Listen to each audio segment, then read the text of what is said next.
Hey everybody. Sorry about all the noise. We're going to have a look at my quarantine tank here for a minute, but I had a little disaster last night with my RO system. I forgot to shut it off, and I flooded my basement to a minor degree, and I got some fans running trying to dry the carpet out and everything right now. But a couple of the a couple of the hatchet fish I bought last week at the big chain pet store died, and so I took them back to the store this morning, and I got two more. And I wanted to shoot a little video about the idea of mixing the water that you've brought home in the bag into your aquarium. A lot of people say not to do that, and there are some very good reasons not to. The chief reason is the way the parasite commonly referred to as ick.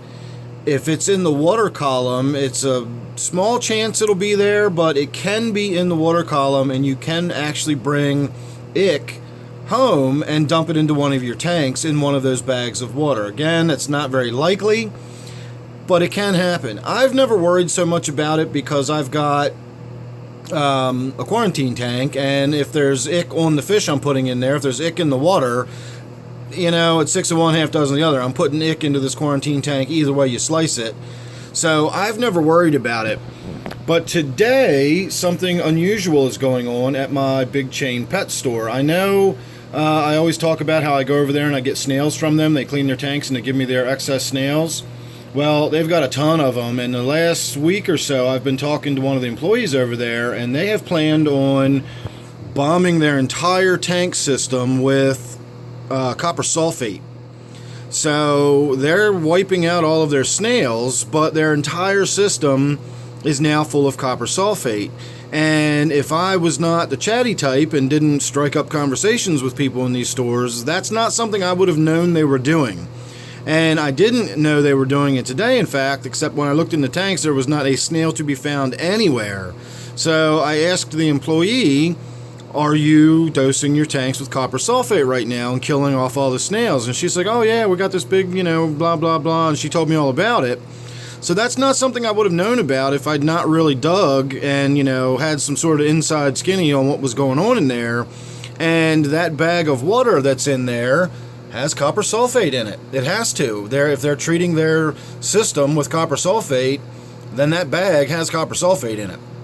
It might not be a lot, but it is copper sulfate. And if you had an invert in your tank, like a shrimp or a snail or something, and you put a bag of water with some copper sulfate in there, not really sure what that would do. I don't know if that would be high enough of concentration or whatever, but it's definitely something to keep in mind. You don't always know what is in their water, whether they're treating it with some kind of medication or whatever else. So for general purposes, if you can avoid dumping the bag of water, that's the best thing to do. I usually use a turkey baster, and every so often I'll take a little bit of water out of the tank and I'll squirt it into the bag, and when the bag starts getting full, I'll remove a turkey baster's worth of water, and I'll do that 2 or 3 times until I feel like I've circulated the water through.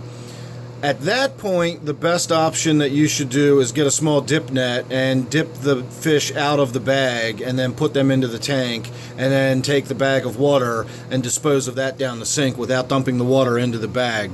So I don't always do it that way myself. I will be the first to admit that, but that is the ideal way of doing it. And this little copper sulfate incident made me get to thinking, well, there's more reasons than just ick to do that. So in this particular case, I will not be transferring that water. I will be just dumping that water out and putting the 2 new fish in the tank.